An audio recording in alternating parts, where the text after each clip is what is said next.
Καλημέρα, ακόμη ένα βίντεο από την Anna Book Lovers. Θα σας μιλήσω σήμερα για αυτό το βιβλίο, In Defense of America, της Brown and Maddox.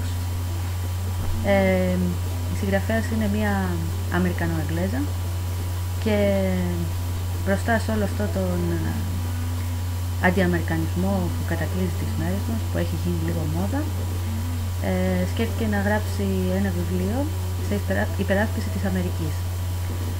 Εντάξει, όχι ότι χρειάζεται υπεράσπιση η Αμερική, ίσως να έλεγε κάποιος, αλλά ίσως και να χρειάζεται. Χτες το απόγευμα είχαμε την καθιερωμένη μας συνάντηση του Book Crossing και ένας φίλος Book Crosser είπε κάτι τόσο ισοπεδωτικό που δεν μπορούσα να πιστέψω στα αυτιά μου. Ότι όλη αυτή η μίξη και το μπαστάρδεμα των λαών στην Αμερική είχε σαν αποτέλεσμα το απόλυτο μηδέν.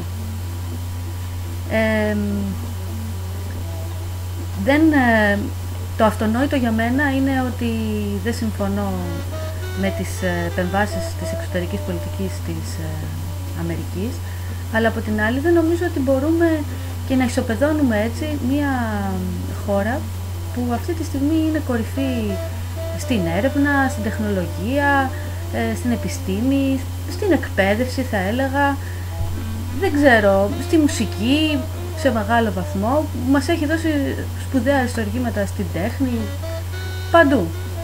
Και τέλος πάνω αυτό το βιβλιαράκι της Brown and Maddox νομίζω ότι είναι πολύ ενδιαφέρον, πιάνει τα θέματα όσον αφορά το Σύνταγμα της Αμερικής, που το βρίσκει αρκετά πιο δημοκρατικό από αντίστοιχα ευρωπαϊκά, την κουλτούρα της γενικότερα, υποστηρίζει ότι μια Αμερική που θα είναι αδιάφορη και αποκομμένη από την υπόλοιπη Ευρώπη και τον υπόλοιπο κόσμο δεν συμφέρει κανένα. Έχει βέβαια και τις δικές της προκαταλήψεις, η πατρίδα της είναι, αλλά αυτό που μου άρεσε πιο πολύ απ' όλα και νομίζω ότι είναι ενδεικτικό αυτού του λαού, είναι κάτι που ξεκινάει το σύνταγμά τους. Λέει λοιπόν ότι το σύνταγμά τους ξεκινάει,